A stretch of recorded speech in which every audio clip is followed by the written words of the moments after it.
última clase. Última clase, último tema a ser desarrollado. Último capítulo del libro. Cerebro como tal, cómo está conformada la corteza cerebral. La corteza cerebral, ustedes ya saben, ya que es sustancia gris, es decir, que hay cuerpos neuronales. Y estos cuerpos neuronales van a formar capas de acuerdo a cómo se van a organizar. Las capas nosotros lo fuimos adquiriendo a lo largo del tiempo, ¿sí? O sea, a lo largo del tiempo, mientras nosotros íbamos madurando, creciendo, íbamos ganando más habilidades, íbamos desarrollando más cantidad de capas cerebrales. Entonces van a haber zonas dentro de nuestro cerebro que van a ser un poco más antiguas, ¿sí? Y van a haber zonas dentro de nuestro cerebro, sobre todo lo que es la corteza prefrontal, que van a ser más nuevas. La zona donde es más nueva la capa se denomina neocorteza o corteza nueva, y en donde es más viejo se denomina paleocorteza, es decir, donde es más viejo. Normalmente nosotros vamos a tener de 6 a 7 capas de neuronas dentro de la neocorteza y vamos a tener 5 capas aproximadamente en donde es paleocorteza, es decir, en donde no pensamos. Como decía, tenemos 10.000 millones es lo que está registrado como tal dentro del SNEI.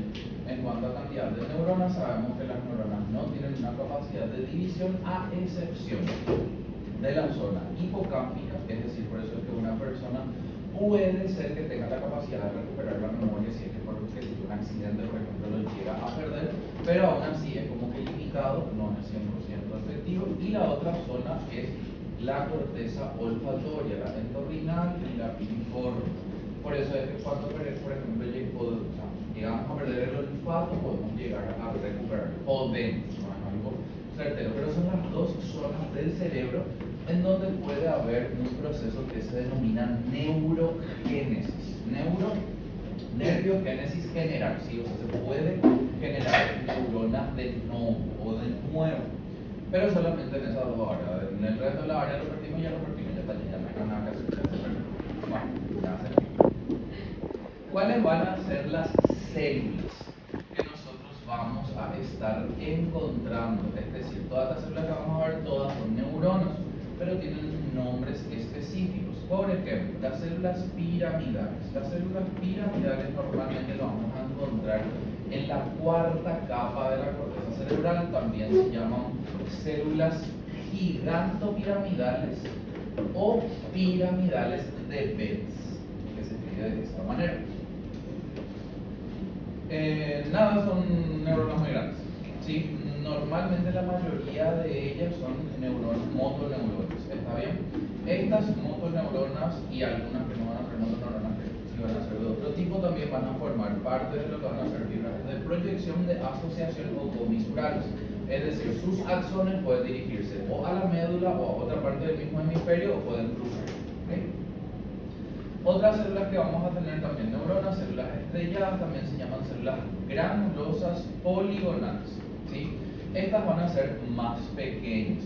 Luego tenemos las fusiformes. Las fusiformes son de axones largos, es decir, que son de Golgi tipo 1, igual que las piramidales. También son largas, también son grandes, pero menos en comparación a las piramidales. Las estrelladas son de Golgi tipo 2, son más pequeñas, de axones pequeños, de dendritas muy ramificadas. También, o sea, básicamente todas las de Golgi tipo 1 van a estar formando fibras tanto de proyección, de asociación como comisurales. O sea, todas las fibras que acabamos de ver, o sea, para la médula, para lo que va a ser dentro del hemisferio y para lo que va a ser para el hemisferio contralateral. Después tenemos las células horizontales de Cajal, también son de Golgi tipo 2, son pequeñas, están orientadas en la superficie y básicamente van a hablarles a las piramidales. Y luego tenemos las células de Martinotti. Estas son multipolares y tienen la característica de que se ubican en todas las capas de la corteza cerebral.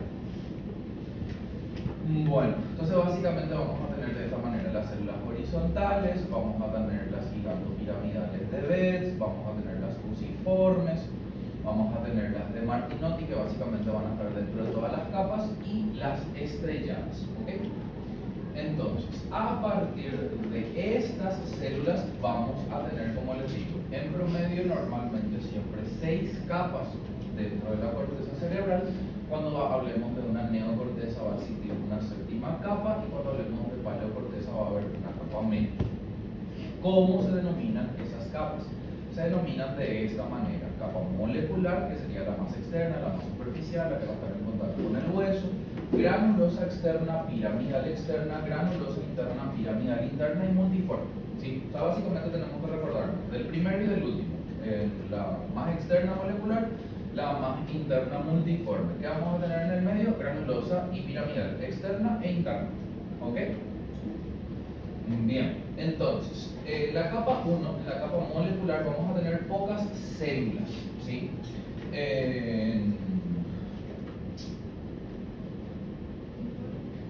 Sí, mayormente allí lo que vamos a tener van a ser las horizontales, ¿está bien? Pero van a tener pocas células. En la capa 2 y 3 vamos a tener, en la capa 2 y 3, granulosa y piramidal. En ambos vamos a tener células piramidales, pero vamos a ver en qué se diferencian enseguida. En la capa 4 vamos a tener las células estrelladas, que van a tener aferencias talámicas, que se van a ir conectando con otras. Y en la capa 5 y 6 vamos a tener también parte de lo que va a ser piramidal y parte de lo que va a ser fusiforme. En todas las capas, vuelvo y repito, vamos a tener las células de Martinotti. Acá vemos cortezas de asociación, corteza comisural, fibras de asociación, fibras comisurales, fibras de proyección. ¿Quiénes van a estar formando eso?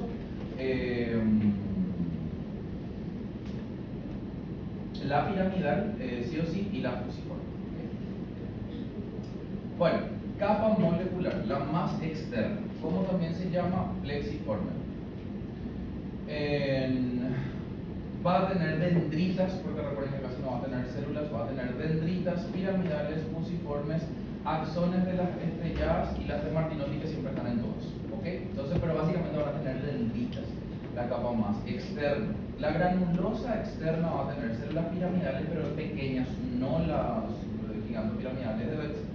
Van a ser piramidales también, pero más pequeñas, también las estrelladas, y van a estar terminando sus dendritas justamente en la capa molecular. Sus axones básicamente se van a ir a la sustancia blanca. Piramidal externa van a tener células piramidales, van a tener todas las fibras de asociación como tal. Acá es donde me interesa quedarme un poquitito. En la capa granulosa interna y en la capa piramidal interna, porque también se van a llamar capa ganglionar, hubo un señor que hizo un densitograma, es decir, estudiar la densidad del cuerpo que hay dentro de él. Y él estudió dos bandas. Este señor se apellida Weilarger, y lo que hizo fue que en la capa 4, que es la granulosa interna, voy a tener células estrelladas, pero de una manera compacta. Van a tener fibras horizontales y van a formar una banda, porque va a ser muy denso, va a estar muy compactada las células estrelladas que van a ver allí, y le denominó banda externa de Weilarger, donde suelen confundirse, que se llama capa granulosa interna, a veces se confunden con esto, ¿sí? Entonces es en las dos internas, en la 4 y en la 5, ¿sí? Granulosa interna y piramidal interna, ahí es donde están las bandas.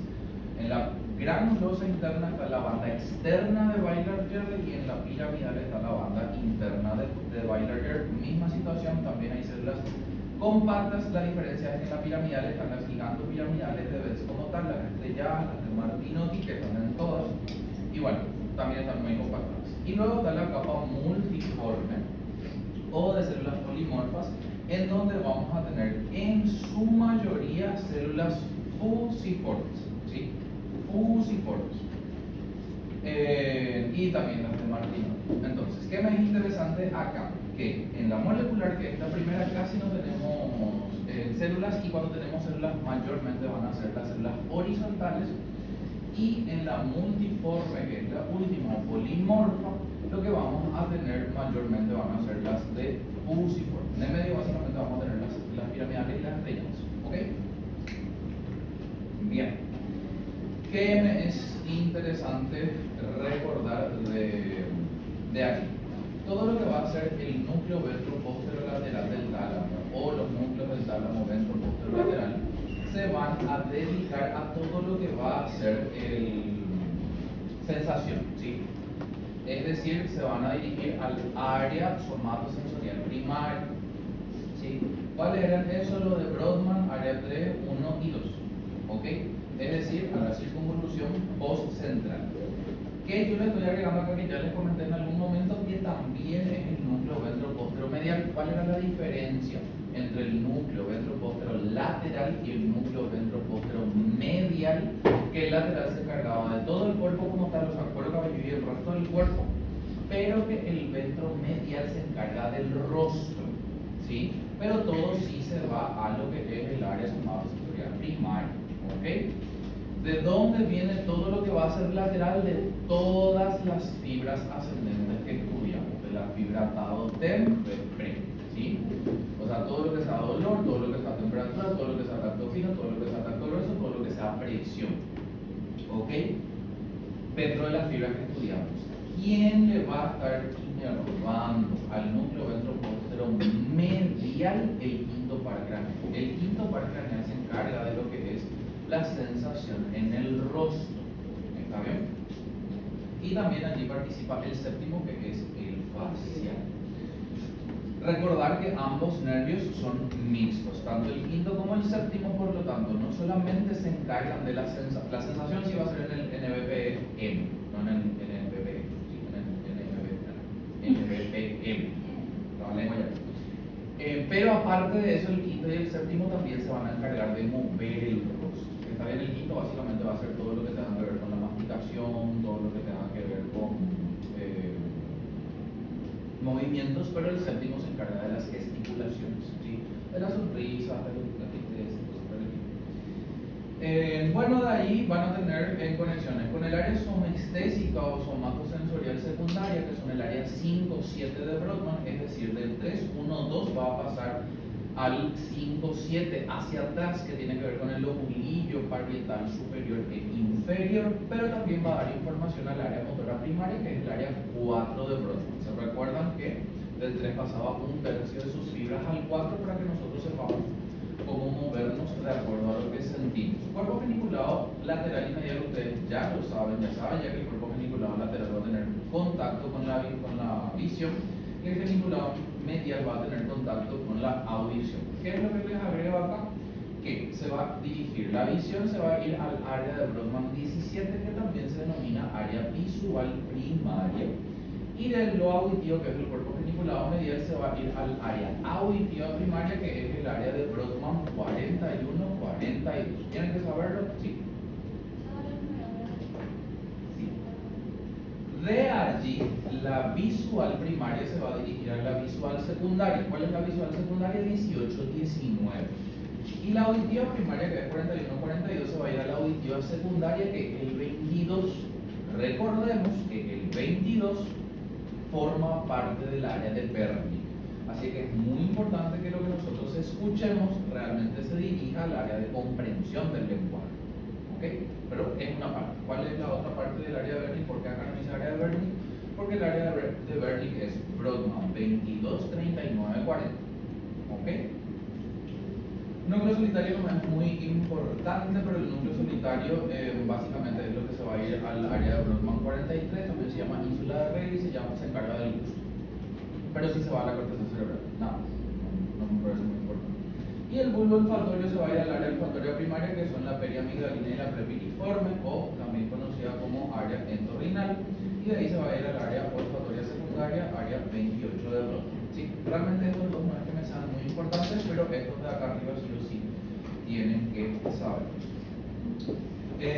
Todo lo que va a ser de la parte motora, ¿verdad? Que puede ser del tálamo, conexión con el cerebelo, ganglios de la base, y lo que se recibe dentro de lo que es el área somatosensorial y premotora, va a tener conexión con el área motora primaria, que ustedes ya saben que es el área 4 de Brodmann. ¿Sí? Sí. Con el área 4 de Brodmann. ¿Y a dónde se va a ir allí? A todos los núcleos motores, que ustedes ya saben dónde están. O sea, los cambios basales, el cuerpo estriado como tal, el núcleo rojo, los núcleos la formación reticular.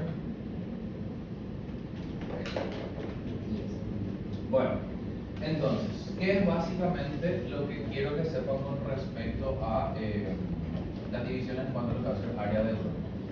Área visual primaria, y una atrás hacia adelante. Área visual primaria, área 17 de Broca. Área visual secundaria, área 18, 19 de Broca. Todas las áreas, tanto primaria como secundaria visual, están en la corteza occipital. ¿Ok? Área somestésica sería área somatosensorial primaria, área 312 de Brodmann. ¿Sí? Al finalizar aquí, básicamente en contacto con lo que va a ser la cisura del cirio, tenemos la ínsula de Rey o corteza gustativa, área 43 de Brodmann. Lo comento, pero nunca prometo.